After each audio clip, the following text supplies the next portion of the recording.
Good evening, or afternoon, or morning, whatever time it is that you happen to be watching this. I'm Marty Walser, also known as Raging Owlbear on social media, and tonight I wanted to talk to you about really excellent, amazing alternatives to Dungeons and Dragons. Now, if you're watching this video, you probably came across it because you know what Dungeons and Dragons is. It is an amazing tabletop role-playing game that has been around for 45 years. It came out in 1974 originally, and of course, we're in the 5th edition now. But for those of you who might be new players, well, hey, you may not realize it's been around for 45 years, which indeed it has. But for those of you who are newer players to Dungeons and Dragons and the like, you may not realize that there are lots and lots of various tabletop role-playing games like Dungeons and Dragons that cover a whole variety of, play styles and genres beyond just sort of the high fantasy that's represented by the D&D games. And as you know, Dungeons and Dragons has just taken off in the last few years. I mean, just the 5th edition is selling like gangbusters. It's literally the largest it's been, the most popular it's been as a game since its inception in the early 1970s.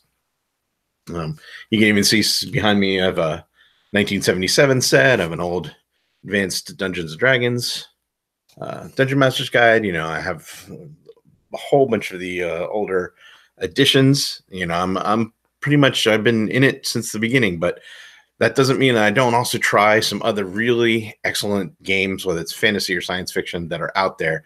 And I want to let the audience know that there's some really great stuff. So let's go ahead and start out with some of the games that are sort of D&D adjacent, are either related to D&D or are similar enough that, right off the bat, people will get where they're coming from.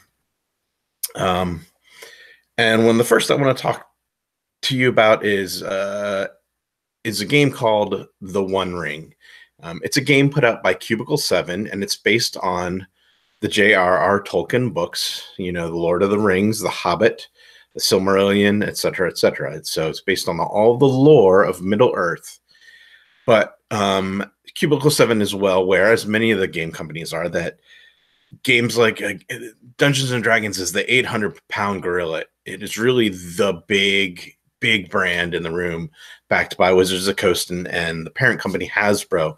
And in some ways, it's very hard to compete against that when you have a game that's, maybe a little bit more narrow in scope. But a lot of these game companies have come across the idea that maybe they don't need to get people to switch systems, because, that's very hard. You might say to your gaming group, oh yeah, I really want to try this other game, but they're like, we don't want to buy new books, we don't want to blah blah blah blah.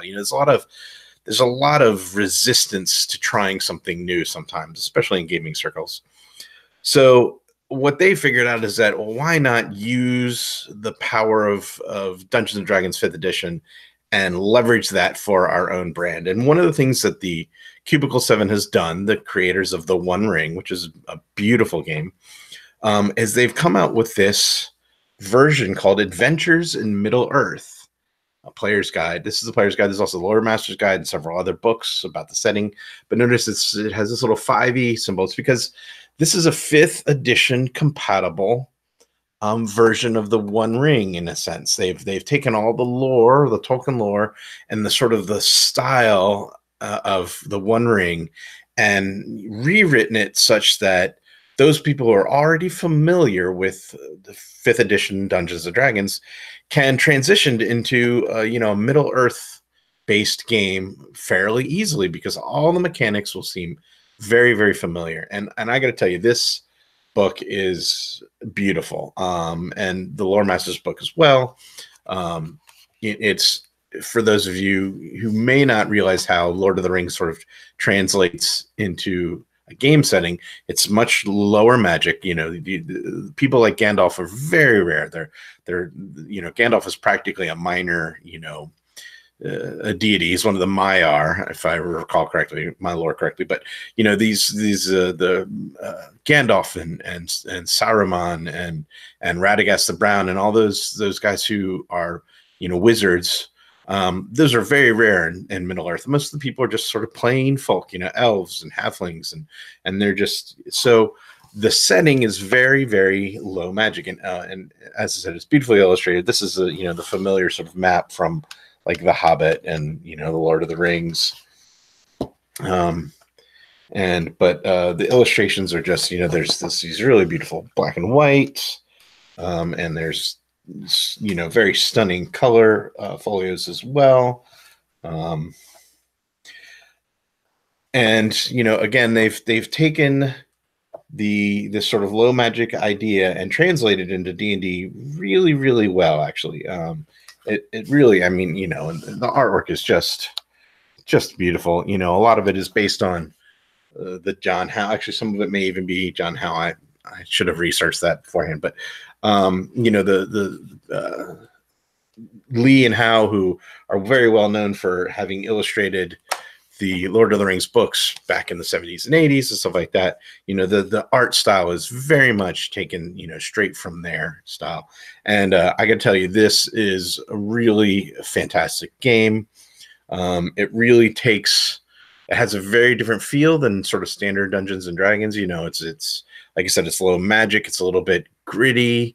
But there's so much really good game in here, and there's a lot of stuff you can actually adapt even if you're playing a standard 5th edition D&D game, or you want to play a low magic game, not necessarily set in Middle Earth, the Lord of the Rings, the Hobbit, not necessarily set in that, but you can take the ideas out of here and very easily create a low magic Dungeons and Dragons game. And I got to tell you, this bad boy and the Lore Masters book, you really need both for playing the game.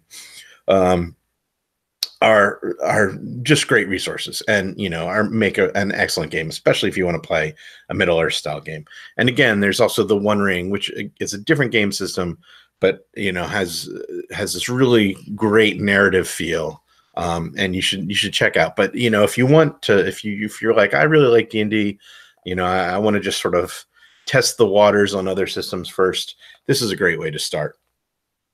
Similarly, there are other games out there that have taken older versions of D&D, whether it's AD&D first edition or second edition, or the basic sets, the early basic sets, Holmes, Spencer, the Red Box, and these other companies have created sort of updated versions of the old rules. They've taken the old rules and kind of just polished them up into a new packaging, and created essentially a new game. And one of the examples is this game from Troll Lord Games called Castles and Crusades. This is a much older printing than the current one. They're currently in their 7th printing. I think the game is about 15 years old now.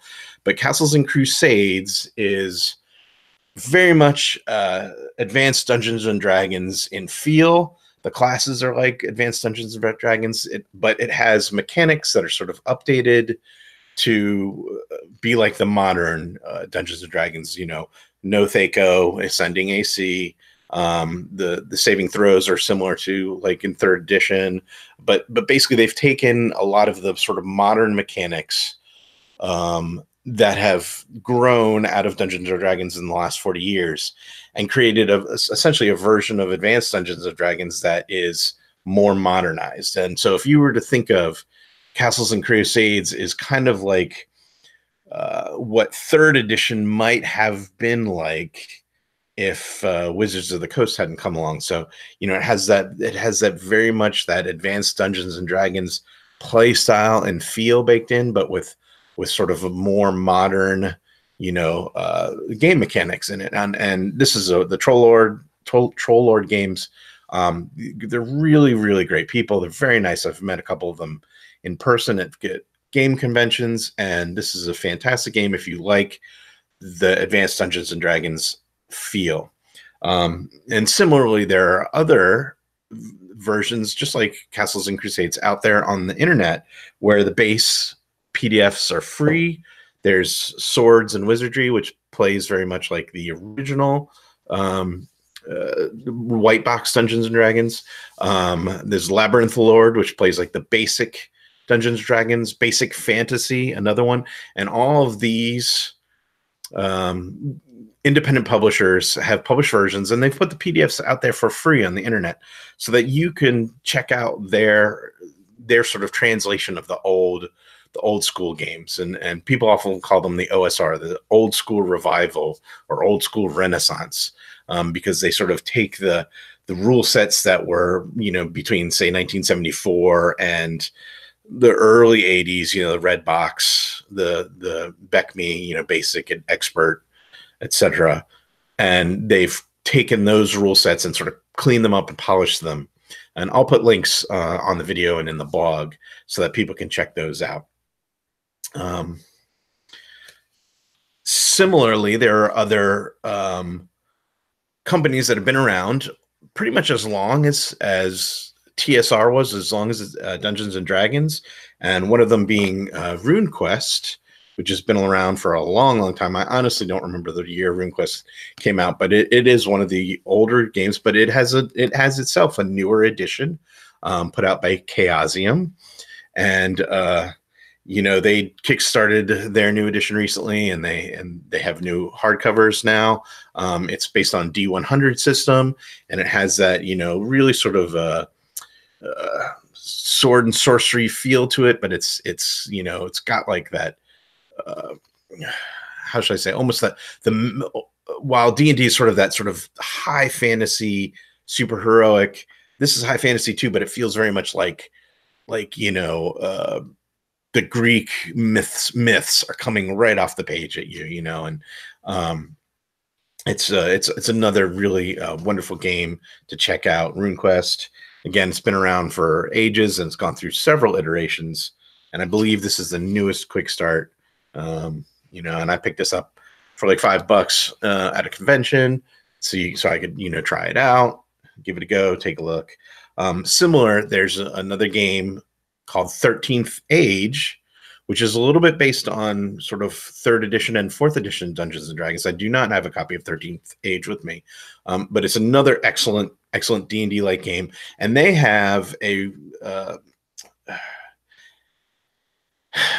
have a book that goes with 13th Age that brings the world of Glorantha, which is the RuneQuest's sort of base setting, the world of Glorantha, to 13th Age. So if you like the modern game system, like 3rd edition, 4th edition D&D, the sort of modern mechanics, but you also love the lore that comes from a setting that's been around for 30, 40 years, like Glorantha, then, you know, you should check out the 13th Age and its Glorantha book. So again, these are other old schools. Oh, and I have, let me grab this real quick. This one is still around as far as I know. This is a slightly older. This is a Tunnels and Trolls. This is another game that's been around since the 70s. And the author, Ken St. Andre, is still kicking around. He's running games at conventions. I don't recall, to be honest, what the latest version of Tunnels and Trolls in, but it's out there. You can purchase it.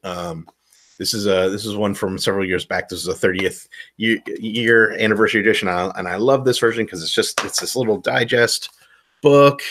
You know, it's really compact. It's really great. It has a lot of little tongue in cheek. You know, it's very much not quite. I wouldn't say it's a send up or parody of D&D, but it kind of doesn't take itself very seriously. But at the same time, it's a really great rule system. You know, as an example, there's a magic spell called Zapathingum. You know, and you know, real evocative old school artwork. Again, Tunnels and Trolls, another game that's been around for pretty much as long as Dungeons and Dragons has. It comes from the early 70s as well, but it's not well known, and I think that's a shame. There's a lot of history in this game, and it's a lovely game. Similarly, the company that put out the Adventures in Middle Earth game has put out another game that is based on these really wonderful books. If you might remember, there's the from when I was young. I don't know how old you are, but from when I was young, there's these books called the Endless Quest books, which were D&D based. There's the Choose Your Own Adventure. That's a very well known. Well, there's these other ones called The Lone Wolf. And the Lone Wolf was a choose your own adventure style book. Except, and here's a whole bunch of them from early 80s, I want to say. But it is a book like Choose Your Own Adventure, where you read the different passages of what's happening in the book, and you turn to various pages. But the one thing that was different about the Lone Wolf books was that it actually had a combat system. So you weren't just, in some of the books you would choose a yes or no, like if you're going to do this, turn to this page. If you're going to do this other thing, turn to this other page. And sometimes there's 3 options. Well, in Lone Wolf, you actually had like combat. You had a little character sheet. If I can find it here.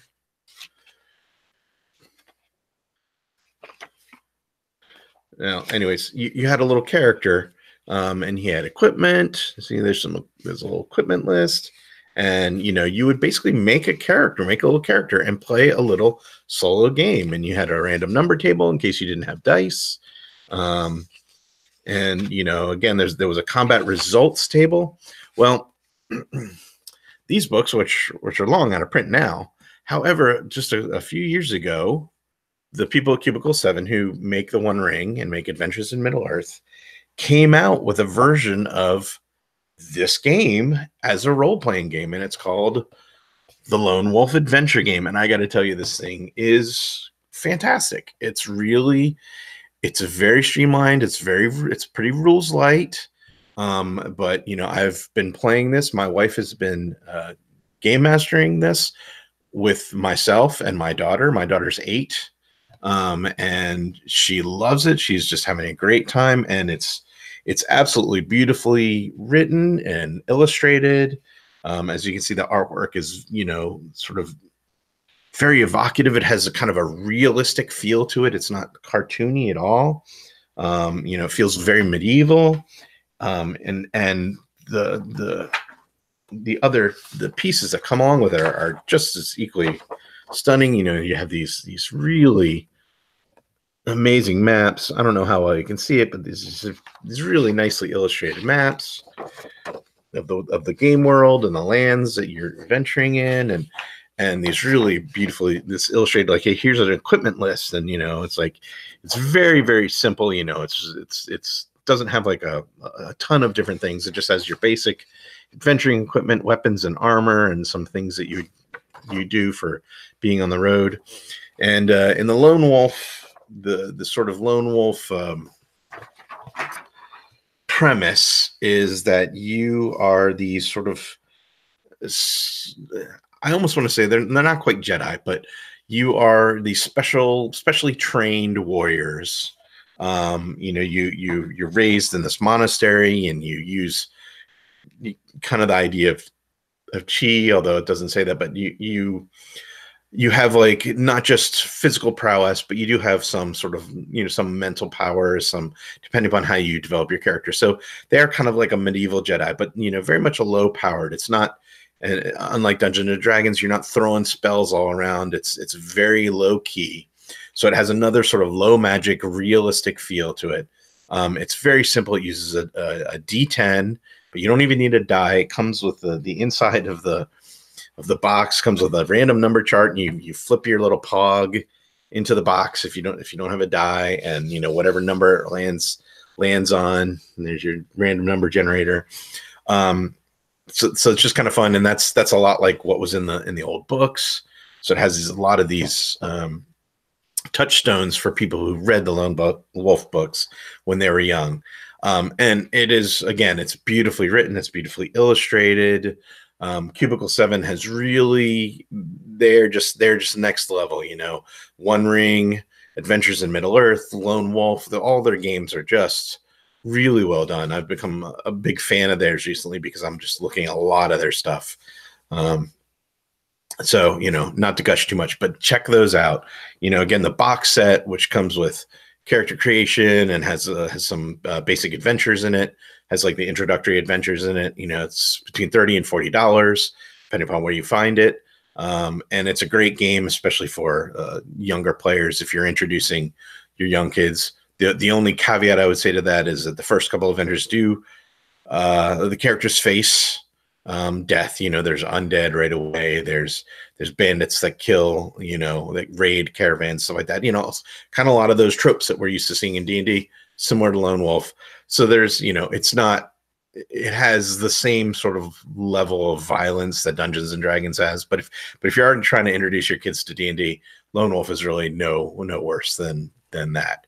But I enjoy the setting. It's low magic. It has a lot of really nice touches to it.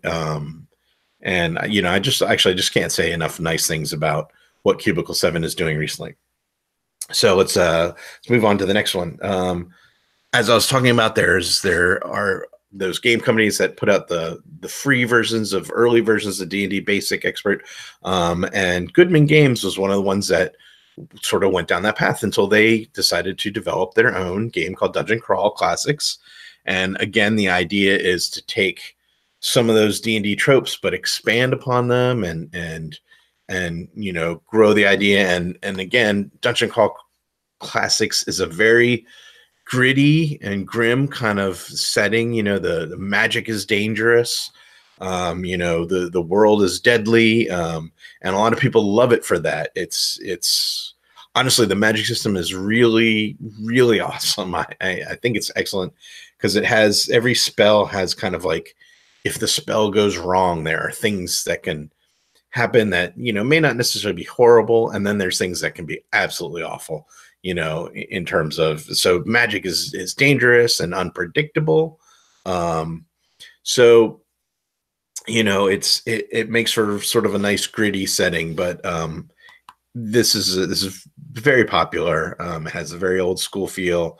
It has a lot of illustrations by you know, old D&D artists like Errol Otis.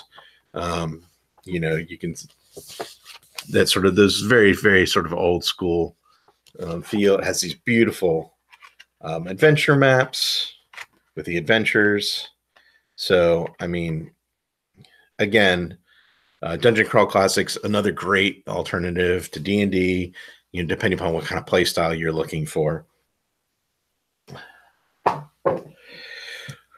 Similarly, now that we're sort of delving into Dungeon Crawl Classics, they just came out with, they had a Kickstarter a little while back, and they've come out with their science fantasy post-apocalyptic setting called Mutant Crawl Classics. And so anybody who's familiar with Dungeon Crawl Classics, you can pretty much pick up Mutant Crawl Classics, and all the mechanics are basically the same. It's pretty much the same game. The only difference being, you know, instead of like a magic system, there's mutations, but you know, you can play the games interchangeably. You could actually have a Dungeon Crawl Classics spellcaster alongside a mutant power wielding bug man. You know, I mean, it's that malleable.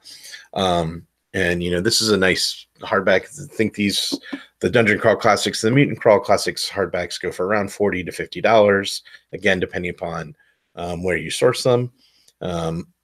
And you know, they're great systems. They are. The nice thing about Mutant Crawl Classics is it tries to give you a wide variety of playstyles. So you can play very much like a Thunder the Barbarian, you know, post-apocalyptic setting, and there's actually some books about that.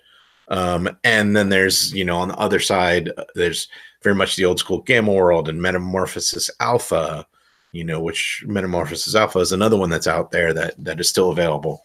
And so, you know, you can play a range of post-apocalyptic settings with Mutant Crawl Classics. It tries to give you the option to either be more, you know, over the top, like really crazy, or you could dial it back in, you know, and have your people be more human and stuff like that. And maybe their mutations are more minor. But the point is that there's a lot that you can do with this, with Mutant Crawl Classics, with that sort of post-apocalyptic setting.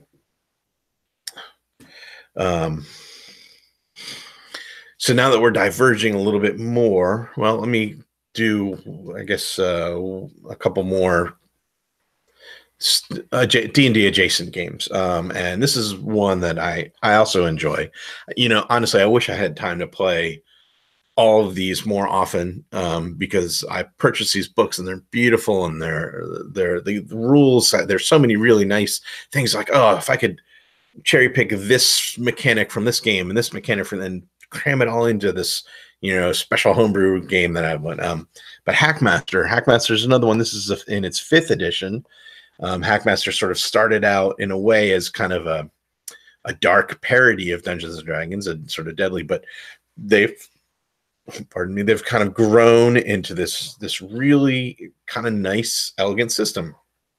And again, the quality of the books, put out by these publishers, aside from Wizards of the Coast, are just really fantastic. There's just so much to see in some of these games, artwork wise. Now, Hackmaster is very much a D&D style game, but there are some really great things that I love about Hackmaster. As again, with D&D, you're a little bit more larger than life, heroic, stuff like that. Hackmaster kind of assumes the other side, that you're the grunt starting out. You're a mercenary. You're coming to town. You're dirty. People don't necessarily trust you off the bat. You're definitely seen as lower class until you've built your reputation, until you've proven your heroics. And it has a reputation system and an honor system. And the combat is absolutely fluid. I love the combat system in this game because everybody is engaged. Everybody's turn is all occurring at once. It can be a little bit... the DM has to trust their players to sort of manage their own turns pretty well, because there's a lot of trust there, because if the players aren't necessarily doing their turns correctly, they could essentially be cheating. But you're all playing this game together for fun. The whole idea is that every second you can be doing something. If your action takes 2 seconds, then you only have to wait 2 seconds until your next action. So basically all the actions that you have in the game have a set length in a number of seconds, and spells can be the same way. Some spells might only take 5 seconds to cast. Others may take 10 seconds to cast, which means if you're casting them, you better hope that nothing comes up and beats you over the head while you're trying to get that big spell off. I love it. It's very dynamic. Because there's constant movement. Everybody has to pay attention to when their turn is coming up, because I might swing a sword, and to recover from my sort of number of sword swings, it's going to take me a few minutes to sort of get back in defensive position and swing again. And so depending on how big your weapon is, that can take you a while. Swinging a greatsword is much harder than having a couple daggers and just being like jab, jab, jab, jab, jab, jab, jab. And so that's the other nice thing about it, is it takes some of the realism of somebody who has a quick weapon, a dagger fighter, a finesse fighter, a fencing person, and they have a lot of advantages in combat because they can move quickly and react quickly. Whereas somebody, in with a big old sword and heavier armor or whatever, might not be, they've got a lot of protection, given that they have a big sword and they're heavily armored, but they're going to be slower. It's going to be harder for them to maybe strike that killing blow against somebody who's quick and is able to get in. But anyways, Hackmaster, it's another beautiful. I wish I actually had the monster manual to show you at the moment. I don't, because the artwork in their Hacklopedia of Beasts is really phenomenal. So, again, another really great system that's like D&D. It'll be very familiar for those of you who've played various versions of Dungeons and Dragons. Now we're going to get a little further afield. This is one that's a little bit specialized, but I really like. Well, again, I'm really attracted to the art on a lot of these, but there's a comic called Mouse Guard put out by a fellow named David Peterson, and Luke Crane, who's the author of Burning Wheel and is well known in sort of the industry circles, developed this game as from sort of the Burning Wheel. It's kind of a Burning Wheel light, let's say, or it's based on some of the same concepts, but it's distilled, let's say. It's distilled for Mouse Guard. And the whole idea is you are a mouse. You're playing a mouse warrior whose job it is to protect the citizens of the various mouse villages and towns. So, you know, you're kind of like the, you know, let's say the Texas Rangers or the U.S. Marshals, or, you know, insert law enforcement metaphor here. But again, this is a phenomenal, excellent game. It's a little more narrative. It can be, for a new person, it can be a little hard to get your mind around some of the concepts, because you have a player turn and then a game master turn, and so it plays a little bit differently than something like Dungeons and Dragons. But you know, I love the illustrations in this. Dave Peterson, who writes the Mouse Guard graphic novels, is fantastic. And I have the graphic novels behind me because they're great inspiration for the role-playing game. And well, they're just great graphic novels. The characterizations of these little Mouse Guard characters are really good. And you know, again, it's beautifully done. It's something a little different than your standard D&D. You know, to be these sort of like elite soldiers in the Mouse Guard. So, you know, it's a nice change from sort of those standard Dungeons and Dragons style fantasy tropes.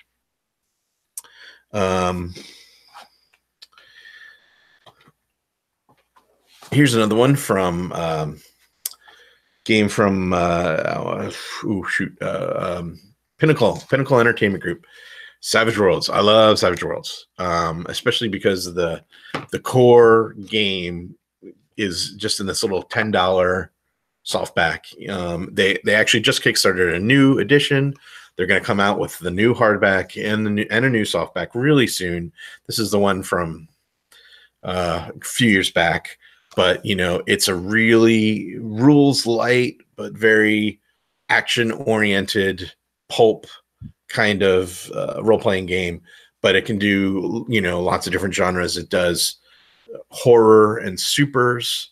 It does, you know, there's the fantasy, which I have. You know, it's a generic system, so it's adaptable to a lot of different, you know, sort of styles of genres, styles of play. It does have a very pulp action feel to it. So it doesn't really do grim and gritty quite as well because of the game mechanics. They're more heroic. It's very much like I'm a swashbuckler and I'm going to swing from the chandelier and I'm going to jump over people and I'm going to, you know, be very much like a pulp action, you know, Indiana Jones or Errol Flynn, Robin Hood. You know, it's adaptable to a wide variety of sort of the sort of pulp genre. But you know, you can't beat the prices. Like $10 for, like I said, $10 for the softback. The hardback is obviously more expensive. It's all on the range of the hardbacks, and it does include more options for the game.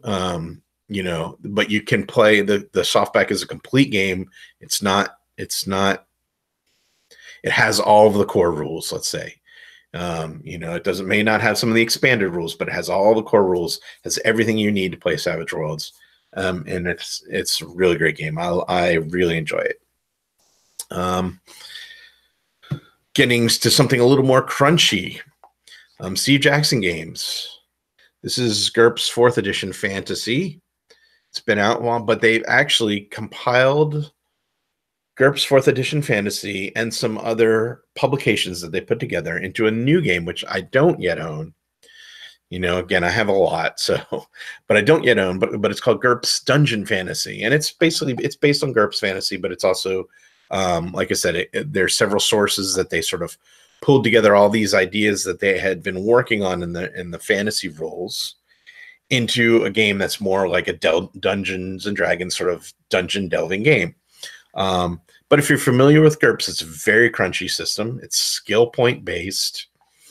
And what GURPS Dungeon Fantasy basically does is it takes that skill based system and it gives you templates. So it says if you're making a if you're making a wizard or you're making a monk or you're making, it gives you a template of skills. Oh, here's like what the base template looks like. You want to spend these points here and these points here. You want to get these skills and these skills, whatever. So it's not a class system like Dungeons and Dragons, but it does have these sort of templates for here's a soldier, here's the sort of holy warrior, the knight, the wizard, the scholar, basically the range of character archetypes that exist in sort of fantasy. And the dungeon fantasy is very much the GURPS dungeon fantasy is pretty heroic. The point levels that you have to create your characters are pretty high. So, your character is going to be very heroic. If you have GURPS 4th edition, you can dial it back even a little bit. You can play a little more gritty, style of game that may not be, quite as high fantasy. So, a lot of people enjoy the GURPS games because it gives you a lot of flexibility in character creation. You really do get to make what you want by picking the skills and abilities. So, you can make a jack of all trades who has a little bit of everything, but is not an expert in necessarily anything. Or you can make a really deep expert in these certain specific areas. So GURPS Dungeon Fantasy. The next one, I know I'm going like gangbusters. There's so many great games out there. But I'm going to try to wrap it up quickly because I know you're probably tired of looking at my face. The Expanse, another Green Ronin, is they kickstarted this a little while ago. The basic rule, the hardback rules are coming out any day now. They're really starting to fulfill the Kickstarter stuff. Now they put out the PDFs already. They're doing the printers now. And it's based on the novels and the television show, the same world, same name, The Expanse, which if you're not watching, it's on Amazon Prime now. If you're not watching it, you absolutely need to watch this. If you like geeky stuff and you like science fiction, it's a little bit, I wouldn't say it's super hard science fiction, but it tries to be a little bit harder science fiction. It's not Star Trek-y. It's not Star Wars. It's not space opera. It tries to be gritty, sort of hard science fiction, with some elements of, well, you'll see, but some elements of sort of that heroic, sci-fi bits and pieces. But this Green Ronin, it's based on the Age system, which is a D6 system. You may know it from Dragon Age, the role-playing game, and Fantasy Age, which is sort of the more generic fantasy, and which are also both great other alternatives to Dungeons and Dragons. But I wanted to talk about the Expanse because this is the science fiction version of this particular system, of the Age system. And again, you watch the show, you'll love it. I love it. My wife loves it. Everybody I know, the show is fantastic. And we got a chance to play the quick start at a con a few weeks back, and it was a lot of fun. We had a really great GM, and there's this quick start, but there's a couple other short adventures too. And the PDFs are coming out now, so there's going to be more Expanse adventures being played at cons and stuff like that, and then it's going to hit retail hopefully real soon now. Unfortunately, I missed the Kickstarter, just whatever. But I'm definitely going to pick up the full hardback rules when that comes out because we really enjoy that genre. And then last but not least, I thought it'd be fun to mention Mongoose Games, Paranoia. Now, this is actually an older version of Paranoia. I do not have their most recently version, but Mongoose Games acquired the license for Paranoia, and they've put out a couple iterations since, and they've got a brand new one out there, which has, a card mechanic in it, has stuff like that. But, this is just one of those goofy, dark future comedy type of game where the computer, you live in an underground complex where the computer controls all aspects of your everyday life. It's the beneficent overlord. You know, but it's really a dark comedy. You know, you're gonna die a million times. Fun, goofy, sort of. You know, it's hard to really run a campaign in this. It's more for one shots and occasional, but it makes a great breather for a game. You know, getting away from Dungeons and Dragons to do something completely different. Sort of let loose. You know, refresh yourself. You know, I love Paranoia. I have the older second edition up there. I bought Paranoia XP when Mongoose acquired it. I have various editions, except for the one that shall not be named, and there is one that shall not be named. It was the mistake edition, I guess you would say. But the point is that there are so many other games aside from D&D. Whether you want, you know, I didn't even touch on the Western drama. In Savage Worlds, there's a game called Deadlands, which is like a supernatural Wild West, but with supernatural elements. Deadlands that's a lot of fun. You know, and Savage Worlds has a version of Deadlands that you can play in with Savage Worlds. You know, like I said, Metamorphosis Alpha is still being sold, if I recall, by Goodman Games. You know, who sells Dungeon Crawl Classics. There's just so much out there. I mean, I can't, you know, like I said, Dragon Age, Fantasy Age, Brian Ronan. I can't even remember them all. There's too many. But you may not have realized that there's so many options aside from D&D, and some of them are really wonderful games.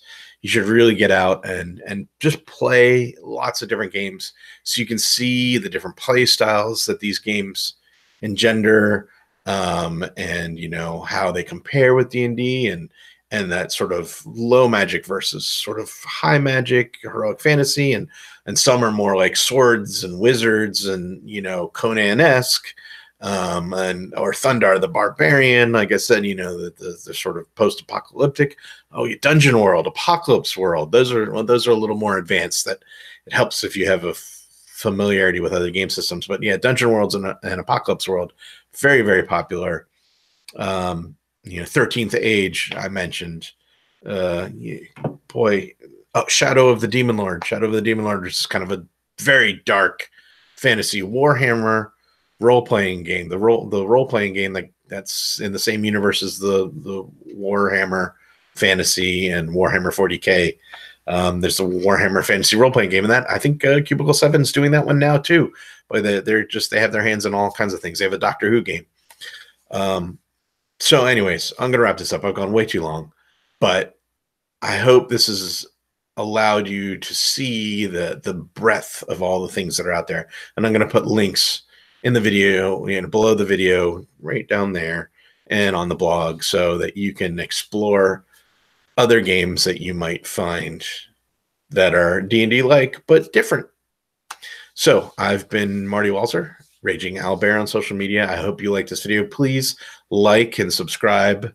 I could use you know, a few more eyeballs on my videos. I hope you're enjoying them. I know I can be a little bit long-winded from time to time, so I apologize for that. But I had a lot to cover tonight. So good night, good day, good afternoon, good morning. I'll see you next time.